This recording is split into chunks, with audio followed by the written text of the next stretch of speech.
දැන් පළාත් පාලන ඡන්දේ තියෙනකොට මොකද වෙන්නේ? ඔක්කොම තියෙන ආණ්ඩුවට එනවා. දැන් කාට හරි පුළුවන් ද කරලක් ගන්න? හිතන්නවත් බෑ. අද වෙනකොට ලංකාවේ විපක්ෂයක් නැහැ.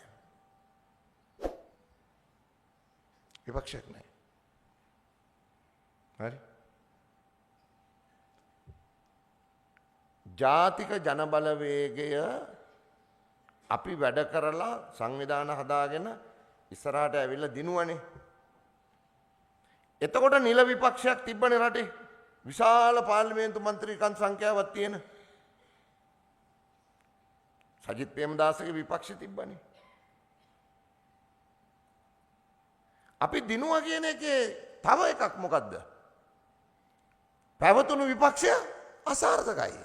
සජිත් අසාර්ථකයි. හරිද? ඒ විපක්ෂය අසාර්ථකයි. ඒ විපක්ෂය සාර්ථක විපක්ෂයක් නම් ඒ විපක්ෂයේ කාර්යභාරය ඒගොල්ලෝ හරියට කරා නම් මාලිමාවක් කොහොමද දිනන්නේ? මාලිමාව දිනුවා යනු තිබුණු විපක්ෂය සම්පූර්ණයෙන් ඒගොල්ලන්ගේ වැඩපිළිවෙල සම්පූර්ණයෙන් අසාර්ථකයි. රනිල්ව දාලා සජිත් එක්ක ආවේ ඇයි UMP ගේ විශාල පිරිසක්? රනිල්ව දාලා සජිත් එක්ක ආවේ ඇයි UMP ගේ විශාල පිරිසක්?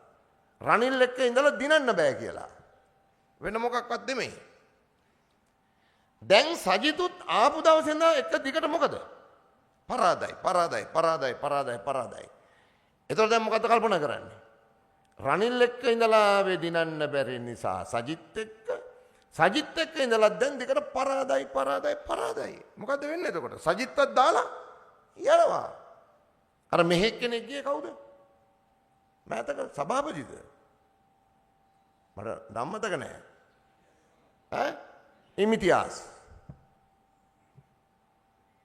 සාමාන්‍යයෙන් සමාජයේ යම් පිළිගැනීමක් යම් පමණකට තියෙන කෙනෙක්. යම් පමණකට. ඇයි ඔය ගැලවෙන්නේ? සජිත් එක්ක ඉඳලා දිනන්න බෑ. දැන් මේ තියෙන වටපිටාව ඇතුලේ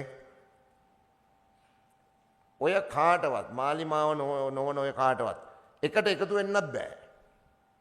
කට්ටිය ඉතුරු වෙන්නෙත් නෑ. දිනන්නත් බෑ. හරි.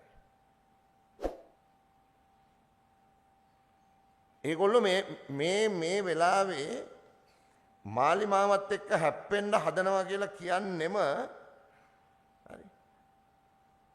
ඒගොල්ලන්ට 1970 ඉඳන්ම මේ දිගට බලාගෙන එන්න කියලා තමයි කියන්න තියෙන්නේ. ඕනනම් ඒගොල්ලන්ටත් හොඳයි 71 අත්දැකීම. ඒගොල්ලන්ටත් හොඳයි. පාඩුවේ වැඩක් බලාගෙන ඉන්න තියෙන්නේ.